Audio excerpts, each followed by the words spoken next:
DNA test result ni Albert na pinagawa para kay Rambo. Parte to ng plano. Ang pagiging mag-ama ni Albert at ni Rambo.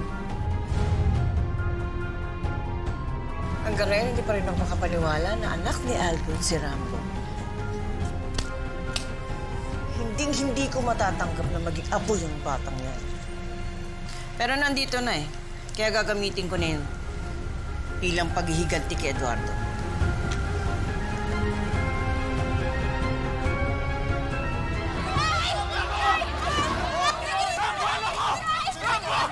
Rambo! Kuya, pahiram muna na ito, ha? Huwag mo na bahala.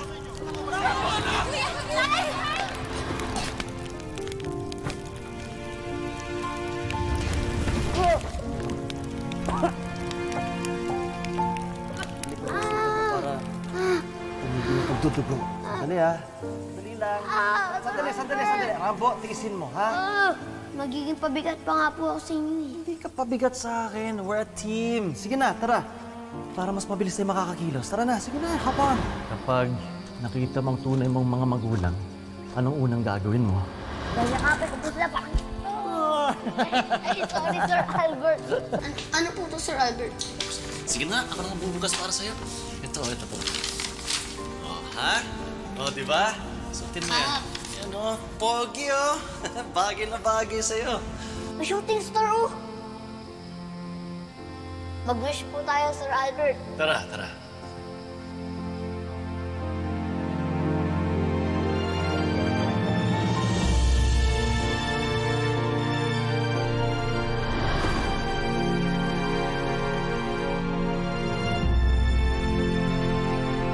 Kaya hanapin mo na siya para maisagawa ko ng unang hakbang ng plano ko sa kanila ni Eduardo.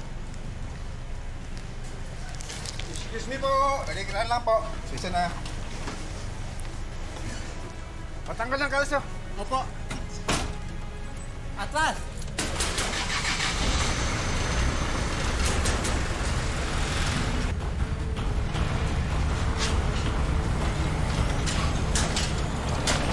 Sandali!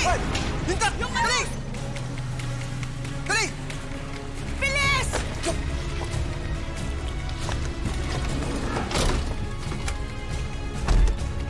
Jason!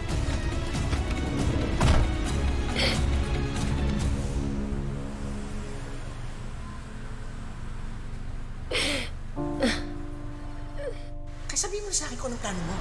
Kasi nangangati na ako eh. Pag hindi ko napagpigil, titipukin ko yung Rambo na yan. Talaga? Oo. Remember this? Kaya hanapin mo na siya para maisagawa ko ng unang hakbang ng plano ko sa kanila ni Eduardo.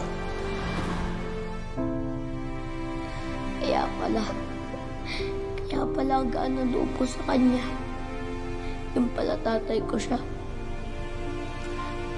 Pero, bakit kaya ako pina-DNA test ni Sir Albert?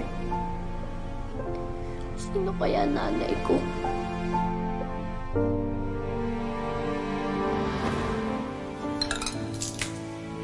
Gregory, alam mo na. Kailangan natin dalhin sa lab to. ASAP. Bakit po kinuha ni tata yung basong ginamit ni Oliver? Malakas kasi ang kutob ko ng anak ko si Oliver. Pero, paano po yun? May relasyon kasi kami dati ni Marian, ang anak ni Sir Eduardo. At, pinili namin na itago namin ang relasyon namin dahil magkaaway ang mga pamilya namin sa politika. So yun, etong nakaraan ko lang nalaman na may apo pala si Sir Eduardo kay Marian. Ano ba ang tinitingnan niyo, Sir Mayor? Ito. Album ng anak ko.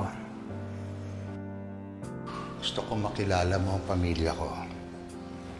Ito ang asawa ko, si Celia. Ito naman ang mga anak ko. Catherine, si Lovely, at si Marian. At ito ang apo ko, si Junior. Sinunod ko siya sa pangalan ko dahil dati nangarap ako na ang apo ko ang magpapatuloy ng mga magagandang sinumulan ko bilang isang lingkod bayan.